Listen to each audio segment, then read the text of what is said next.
Ilang panahon na ang nakalipas, gumawa ko ng video tungkol sa pagbibigay buhay muli sa ilang lumang speaker. At hindi ko talaga inasahan na magiging maganda ang kalalabasan ng video na yon.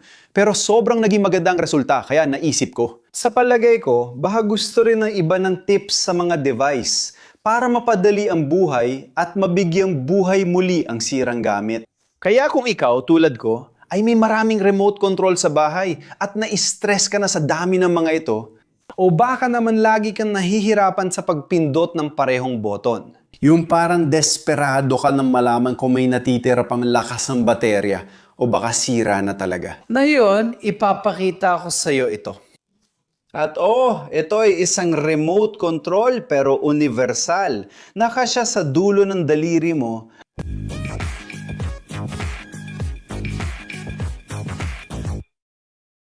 Kamusta detalyado ininyeriya? Isipin mo ito. May mga kagamitang elektroniko tayo na ilang taon ng edad. Yung remote, hindi na ganun kaayos gumana kumpara nung bago pa yung aparato at kailangan mo pang maghanap sa internet ng remote na gagana. Pwede itong TV, aircon o lumang radyo na gusto mong pakinggan sa bahay. Sa kaso ko, kailangan kong kontrolin ang isang espesipikong bagay at ito ang tumulong sa akin noon. At pagkatapos ay nagkaroon pa ng mas interesting na gamit. Nagsimula ang lahat ng mapansin kong lalong humihirap ang mag-record ng mga video mag-isa. Kung hindi mo alam, bago lumipat ng bansa ang kapatid ko lalaki, lagi siyang nasa likod ng kamera tuwing ako ang nagre-record. At ganun din ako kapag siya naman ang nagre-record. Pero nung kailangan ko gawin lahat mag-isa, mas nahirapan ako. Hindi ko alam kung alam mo pero mahirap talaga. Kapag pinindot mo ang button ng kamera, mabilis kang tatakbo para sumama sa frame. Pero pag nag-record ka na, mapapansin mong tabingi o malabo ang kuha. May mga panahon na iniisip kong, baka na yun ayos na. Paulit-ulit ang cycle na ito at habang pinipilit kong bilisan, lalo lang akong natatagalan. Doon ko naisip, may madali bang paraan para makontrol ang camera mula sa malayo nang hindi kailangan ng mahal na gamit. Habang nagre-research ako, nalaman ko may remote control pala ang ginagamit kong camera. Dito sa Brazil, sobrang mahal pa, parang isang kidney ang presyo, dagdag buwis pa. Pero nung mas naghanap pa ako sa internet, napadpad ako dito sa maliit na gadget na to. Isa siyang universal USB-C na remote control. Sa teorya, gagamitin lang talaga siya para kontrolin ang focus ng camera at ng pagre-record. Sa totoo, wala talaga akong alam kung gaano kalaki ang pakinabang na nakuha ko rito. Nung dumating ang device, ang inaasahan ko lang ay matest kung gumagana ito bilang remote control ng camera. Tinupad naman ito ang pangako at gumana ng perpekto. Kasama siya sa maliit na keychain na ikakabit mo sa cellphone at ida-download ang sariling app. Pipili ka na lang. Sa daan-daang, hindi, sa totoo lang, libu-libong mga brand at device na kaya niyang kontrolin.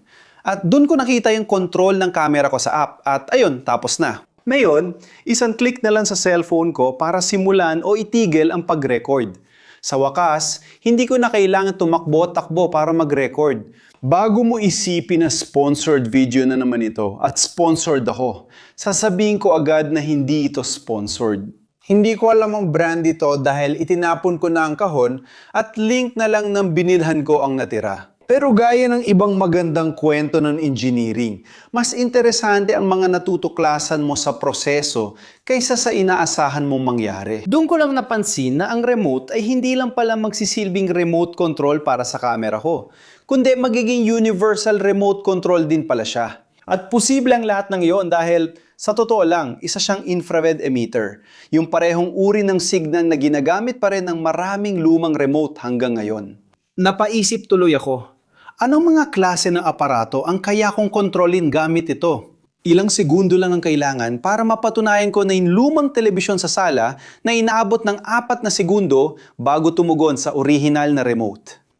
Pagkatapos kong idiin ng husto ang daliri ko sa power button, agad itong sumunod sa utos ng cellphone ko. Yung remote ng aircon na minsan nawawala dito sa studio, kaya rin kontrolin gamit ang cellphone. At doon, napaisip ako.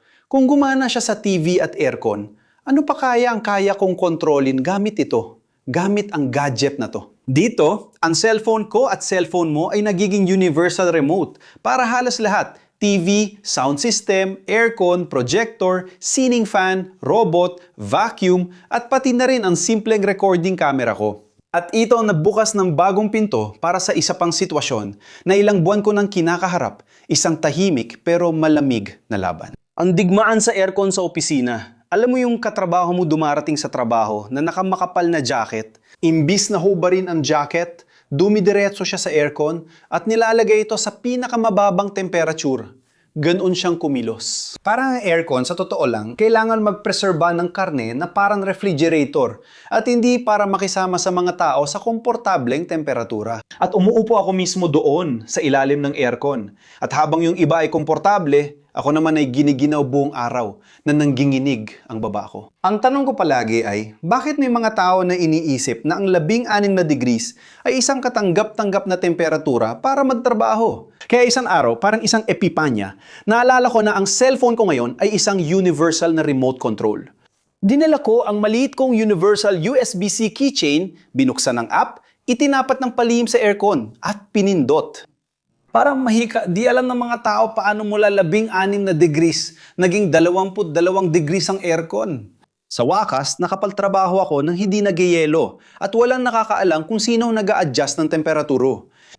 Tahimik lang akong nanonood habang nagtatanungan ng mga mahilig sa polar na lamig kung may sira ba ang aircon. Pero paulit-ulit ko iniisip, paano nagagawa ng maliit na bagay na ito na maresolba sabay-sabay ang maraming problema? Habang lalo kong sinusuri ang device, mas marami akong natutuklasang gamit ito. Naging kaagapay ko ito sa studio, opisina, sala, at maging sa mga biyahe at hotel. Alimbawa, naranasan mo na bang makakita ng TV na parang ginawa pa bago pa naimbento ang Wi-Fi? O kaya naman aircon ang remote control ay mukhang matagal nang nagretiro? Para makita mo na itong mini universal remote na USB-C ay maraming gamit. Kahit na gusto mo magpakabata, pumunta sa mall at basta-basta na lang patayin ang mga TV sa mga tindahan. Ang sama naman nun, di ba, Igor? Tama, kaya hindi ko na kailangan ng iba pa dahil nagagawa na ng cellphone ko lahat at hindi na rin kailangan ng baterya sa remote. Isang simpleng detalye pero malaking bagay yan kapag napakarami mo ng oras na nasayang kakahanap ng baterya sa mga misteryosong drawer. Siyempre, napaisip tuloy ako, bakit na ba hanggang ngayon ay minamalit pa rin natin ang mga simpleng solusyon na technological? Madalas, sa sobrang abala natin sa paghahanap ng komplikadong kagamitan, nakakalimutan nating pansinin ang mga simpleng solusyon sa harap natin. Nagsimula ito para sa akin dahil kailangan kong mag-record ng video sa mas practical na paraan. Naghanap ako ng solusyon sa problema at nakakita ako ng kagamitan na nakalutas ng marami pa. Aminin ko, hindi ko alam ang tatak ng remote na ito dahil walang simbolo at itinapon ko lang kahon. Kung gusto mo ring tingnan, ang may papayo ko sa iyo ay may option ito para sa Android at iOS. Ibig sabihin, kahit na pareho silang USB-C, ang gumagana sa Android ay hindi gumagana sa iPhone at kabaliktaran. Nung una kong ginamit ang control para sa aircon sa opisina, inakala kong parang kapaki-pakinabang na biro lang ito. Habang tumatagal, napansin kong naging mas komportable ang paligid para sa lahat. Nakakatuwang isipin na ang isang simpleng aparato ay kayang ayusin pati ang klima sa literal na paraan. Sa huli, ang maliit na universal remote na ito ay hindi lang nagbago sa paraan ng pagre-record ko ng mga video, kundi pati na rin sa paraan ng pakikisalamuha ko sa teknolohiya araw-araw. Dahil parang keychain lang siya, dinadala ko siya kahit saan at hindi na nakapagtataka na kasama ko siya palagi sa susi ng bahay ko. Ipinakita niya sa akin na ang mga matatalinong solusyon ay maaring lumitaw sa mga lugar na hindi natin inaasahan. At marahil ang pinakamahalagang tanong para tapusin ang video na ito ay, sa ilang bahagi ng buhay, tayo ba ay nahihirapan sa mga problemang kayang solusyonan na isang bagay na ganito kasimple? Kung naranasan mo ng ganito sa mga pagre-record man o sa isang napakalamig na opisina, ikwento mo dito sa mga komento. Baka ang kwento mo ang maging paksa ng susunod na video. Kung nakarating ka hanggang dito at nagustuhan mong video, mag-subscribe ka na. Kung hindi ka pa nakasubscribe, i-like mo na rin at i-activate ang notification bell. Seryoso, personal kung nire-recommenda to, sobrang sulit. Ikaw, may universal remote ka na sa bahay? Mayroon ka na ba nito o naisip mo na bang magkaroon ng remote na kasya sa dulo ng daliri mo? Mag-comment sa ibaba kung ano masasabi mo sa video. Gusto mo pa ba ng ganitong video sa channel? Sa gilid, may dalawang interesting na video na pagpipilian. Isa ritong video tungkol sa Bluetooth receiver na pwedeng magbigay ng bagong buhay sa lumang sound system mo. Kung di mo pa ito napanood, sulit panoorin. Kung gusto mong tumulong, i-like ang video, mag-subscribe, i-activate ang bell, at pag-isipan mong maging miyembro ng channel. Salamat mga mahilig sa ininyiria. Magkita tayo sa susunod na video.